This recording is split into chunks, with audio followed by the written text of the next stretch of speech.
אז אנחנו היום בפרשת בהר. So this week we are in the portion Behar. בהר, הכוונה באנגלית, in the mountain, בהר. So in English it means in the mountain. כן? וידבר אדוני אל משה בהר סיני, זאת אומרת, בהר, כן.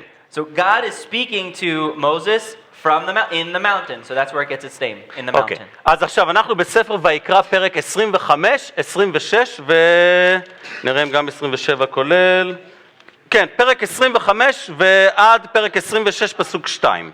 26. פסוק 2, כן. Okay, so the portion is from chapter 25 in Leviticus through chapter 26 verse 2. בדיוק ככה. ועל מה?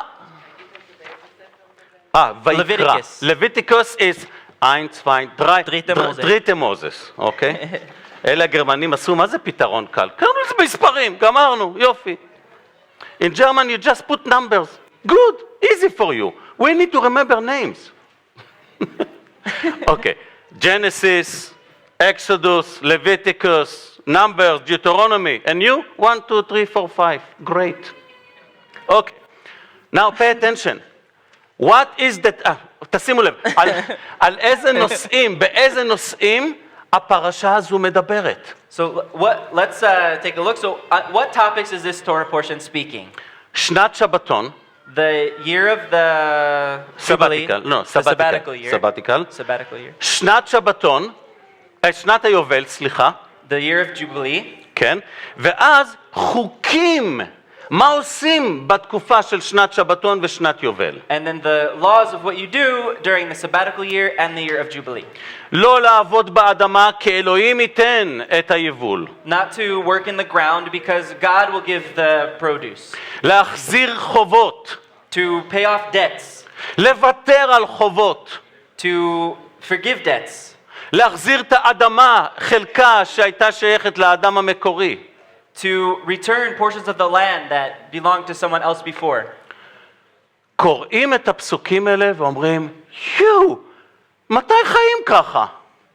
So you read this portion, these verses, and you say to yourself, wow, when do we live like this? מה המכנה המשותף לשבת, שבתון ויובל? So what is the thread that kind of ties these things together for Shabbat itself, the sabbatical year, and the year of Jubilee? כדי להבין את השנת שמיטה, שנת שבתון ושנת יובל, חייבים להבין היטב את יום השבת. In order to understand the sabbatical year and the year of Jubilee, you really have to understand well Shabbat. מהי המשמעות של השבת? What is the meaning of Shabbat? השבת היא מסמלת את מנוחת הישועה שלנו, הביטחון בישועה שלנו. The Shabbat is symbolizing our rest and our security in our salvation. אנחנו רואים את זה גם באל העברים פרק 4. We see that also in Hebrews chapter 4. הביטחון שאני אכנס לשבת, למנוחה, לנחלה של אלוהים. This peace and this security that we will enter into the rest and the inheritance of God. שימו לב, השבת, חגים, כשרות, כל הדברים הללו הם צל של המשיח. תפתח לי בבקשה וילון דחוף ולתת לי אור. You have to remember that all of these things, the laws, the celebrations, the appointed times, the Shabbat, all of these things are just a shadow, a symbol of the Messiah. זה שבת, זה שבתון, זה יובל, זה כשרות, זה חגים, זה הכל, זה צל. So that is the Shabbat and the year of the sabbatical year, the year of Jubilee, the holidays, all of that stuff, it's a shadow. ואם אתה אוהב את הצל, על אחת כמה וכמה אתה אוהב את הגוף, והגוף הוא ישוע. And if you love the shadow, how much more then should you also love the body that makes the shadow, and that is Jesus. ואם אתה לא מאמין שהצל זה צל, ואתה משתחווה לצל, אתה עובד אלילים. And if you don't believe that the shadow is just a shadow, and then you're worshiping the shadow, then you're an idol worshiper.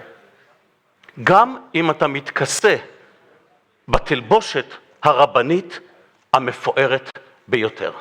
Even if you clothe yourself in the most wonderful and beautiful rabbinical clothing that there is. וואו, איך שאני קיצוני. Wow, what an extreme guy that guy is. לא, אני פשוט מצטט. No, I'm just quoting. אני פשוט מצטט. I'm just quoting. אלוהים דיבר את זה, לא אני. God said it, not me. זה כתוב. אני That's פשוט written. פה שקורא את הכתוב. I'm just lips that are reading what is written. אוקיי? אז עכשיו, בואו נסתכל מבט אסטרטגי על הפרשה הזו. So now let's take the strategical look on this portion here. שבת, שבתון ויובל,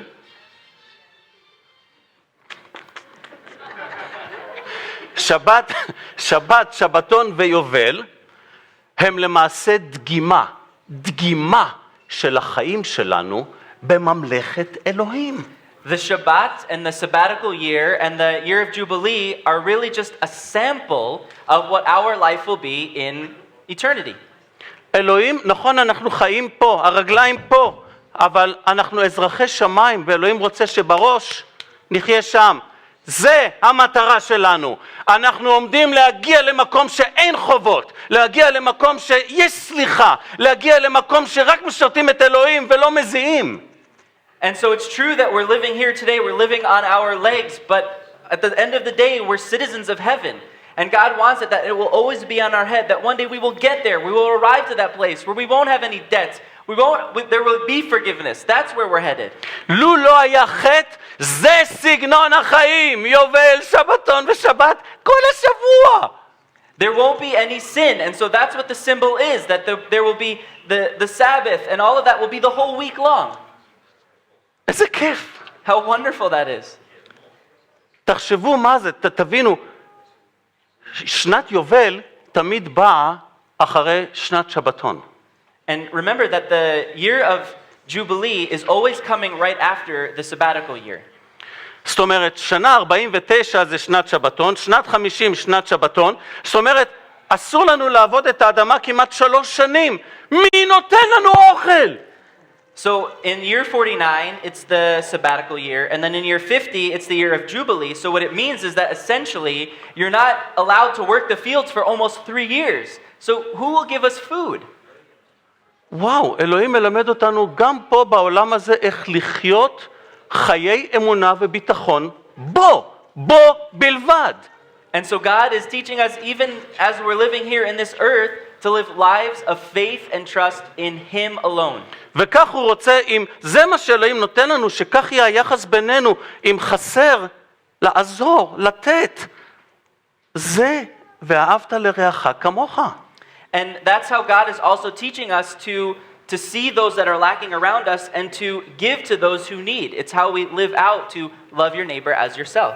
עכשיו, שימו לב. יש לי טלפון, So, ואני מחבר אותו לחשמל. okay, so look, I have a cell phone here and I'm connecting it to the electricity. ואני עובד וגולש באינטרנט, רואה סרטים והכל. האם מישהו מכם יבוא ויגיד לי, מנו, שים לב שהבטריה לא תיגמר? So I have it plugged into the electricity and I'm working and I'm surfing the internet and I'm watching videos or whatever, and then is someone going to come up to me and say, Menno, be careful so that your battery doesn't run out? Are you not? I'm connected to the power. מה, השתגעת? אני מחובר לחשמל. רבותיי, זה סגנון החיים שאלוהים רוצה מאיתנו כאן, היום. והשבת, שבתון ויובל מזכירים לנו מה יהיה שמה. And so pay attention, this is the style, the kind of life that God wants us to live here. That we, as we study the Shabbat, the year, the sabbatical year, the Jubilee year, that we will one day live in heaven. אוקיי, מי נותן את הכרטיס כניסה ליובל הזה? So who gives the entrance card to this Jubilee? המשיח ישוע. The Messiah Jesus. הוא האישיות שמשלם את כרטיס הכניסה למנוחה הזו. He is the personality that pays the price for the entrance to this rest. בלוקאס פרק 4, ישוע נמצא בבית הכנסת בנצרת, והוא קורא להם את ההפטרה מישעיה 61.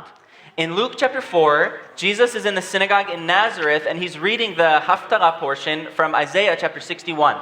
והוא באמת פתח את ההפטרה שקשורה לפרשה, פרשת ניצבים. And he actually is opening up the parasha, the Haftarah that is related to the Torah portion called Nitzavim. פרשה והפטרה הם רשימות מקבילות מאז הימים של אנטיוכוס אפיפנס. The list of parashot and the haftarot that go with them, it's a list that's been going back all the way to the times of אנטיוכוס אפיפנס. Antiochus, which is just before. 164-5 BC. בסדר? ורבותיי, שימי לב, אנחנו לפי זה יודעים באיזה יום, באיזה שבת ישוע היה בבית כנסת בנצרת. And according to this list, we know what day and what week Jesus was in the synagogue in Nazareth. ממש לפני יום כיפור. Right before Yom Kippur. איזה יופי. How amazing. ומה הוא אמר להם? And what did he say to them? בואו נקרא, לוקאס, פרק 4, מפסוק 18, הוא מצטט פשוט את ישעיה 61. So let's read together Luke chapter 4, beginning in verse 18. He's quoting from Isaiah chapter 61. כן, ואני קורא פשוט מישעיה 61. And we'll read just from Isaiah 61. זה אותו דבר, אמור להיות Same אותו thing. דבר, כי זה מה שישוע קרא, כן? וסתכלו מה הוא אומר שם. So look at what he said there. ישעיה, או לוקאס 4, או ישעיה 61 פסוק 1. Or Luke chapter 4, verse 18, or Isaiah 61, verse 1.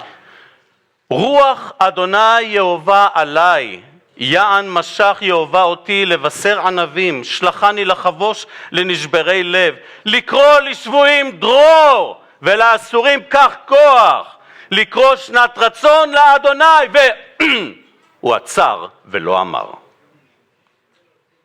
The Spirit of the Lord God is upon me, because the Lord has anointed me to preach good tidings to the poor. He has sent me to heal the brokenhearted, to proclaim liberty to the captives, and the opening of the prison to those who are bound, to proclaim the acceptable year of the Lord. And then he stops. למה הוא עצר? Why did he stop? כי בהופעה הראשונה שלו הוא בא לתת לנו חירות, הוא בא לשחרר אותנו מקללת החטא. Because in his first coming, he came to provide us a way to be freed from the curse of sin. הוא בא לתת לנו את החופש הכי גדול בעולם. He came to give us the greatest freedom that there is in this world. אם אתה מכיר את ישוע, זה הג'ובילי, זה היובל הכי גדול שתוכל אי פעם לחשוב עליו. Because if you believe in Jesus, this is the Jubilee, the greatest Jubilee that you could ever experience. אז למה הוא עצר באמצע ולא המשיך ויום נקם לאדוננו? So why did he stop in the middle and did not continue to the day of vengeance of our God? כי יום נקם הוא יעשה כשהוא יחזור בהופעתו השנייה. Because the day of vengeance he will do when he comes in his second coming. רוב הנבואות המשיחיות בתנ"ך הם עסקת חבילה של הופעה ראשונה ושנייה. ידיעת דבר אדוני מאפשרת לנו לדעת מה לראשון ומה לשני, זהו זה. The majority of the messianic prophecies in the scripture are part of two different packages, either those that are relating to the first coming or the second, and as we know the word of God, we're able to tell the difference which ones are relating to the first coming and which to the second. אז מי רוצה ג'ובילי לנצח? Who wants Jubilee for eternity? ישוע. Jesus. מי רוצה יום נקם? אל תרימו יד. Who wants a day of vengeance? Don't raise your hand. זאת התשובה. That's the answer. וזה המבט האסטרטגי על פרשת השבוע. And that's the strategical viewpoint of this Torah portion.